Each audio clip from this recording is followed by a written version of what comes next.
You never know what's going to happen. You could be going shopping and some crazy driver hits you, but if that's your mindset, then you're not going to go anywhere, because you will just live in the fear that you have of what might be, and that will suck the joy out of your life entirely.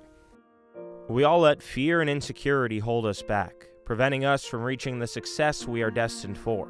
But imagine this, moving half a world away, to a different country. Imagine having no one to depend on or to lean on other than yourself. Now picture trying to excel, to achieve greatness, endless days of studying, to have a career that many aspire to have. Sounds impossible, right? Now imagine doing all of this while having cerebral palsy. It's a disorder that affects brain function. It mostly manifests either at birth or early in life.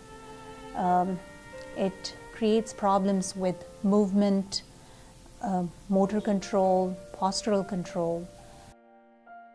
Ralph was born in Poland 33 years ago. He has lived his entire life with cerebral palsy. Due to Poland's lack of wheelchair accessibility, Ralph's parents had to physically carry him upstairs every day to school. I'm just very grateful, because, that's the level of a parent, of any family member, really, to give so much of yourself, from yourself, to that person that needs that help. It not only helped me, but it also shaped me. I've graduated from Warsaw University Law School originally. But the future Ralph saw for himself in Poland was not one that he was content with, and ultimately he decided that he needed to move on. I realized that I don't really have any future in a country that is so wheelchair accessible that every time I go to a courthouse or a law firm, I'm facing flights and flights of stairs. I didn't even know that there was a place that I could be functional, and that puts you in a very lonely, kind of depressive place, until I've heard of Gainesville and I decided to give it a go. I was not independent, so honestly I didn't even know if I would be able to do it. I just got here, and within that first week I was riding the bus by myself, which was crazy. I have never done anything like this, and every day I'm pretty much aware that things could have gone the other way. Because you need to be functional to a certain degree. Even if you're in a wheelchair, you need to be able to board that bus. You need to get on, get off, and get where you need to go within some kind of a foreseeable period of time. But in 2005, something that was supposed to help Ralph ended up nearly killing him. I got hit by a bus. I didn't die. I have some scars so I can remember this for the rest of my life, but I feel very grateful. Not a day goes by that I don't think about it. My clothes were torn.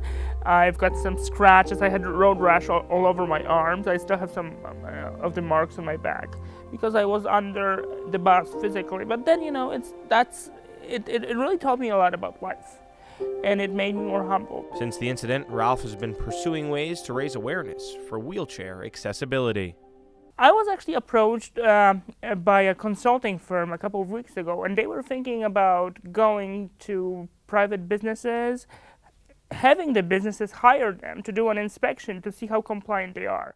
Later, they decided not to do it in Gainesville, but I thought, why not? I thought it was a great idea, and I also thought it'd be much better if it was actually a nonprofit, because people trust institutions that are there for the public benefit. And right now, I'm actually thinking of establishing my own ADA compliance awareness nonprofit that would go into businesses to try to convince them, rather than scaring them into submission of as to why this is important to be inclusive and be accessible and having all those things. Because, being sued is one thing, but I think if people don't understand why including people in wheelchairs is important, we will never move forward, because those things, they serve a certain purpose.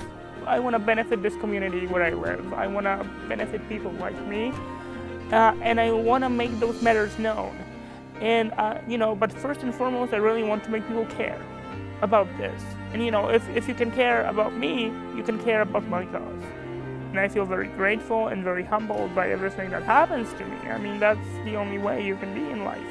And you never forget that things could easily go the other way, and you're very thankful to have people and the opportunities that you have in life. Plus, I want to have a life that I can, dedicate to other people and give and make a difference, but also be happy in what I do. This is one good, inspiring example that sometimes you can grow up and even become a lawyer. So parents whose kids are diagnosed with cerebral palsy should not really give up. Even when things are going bad, you just try to live one day at a time, because you never know, things might turn around,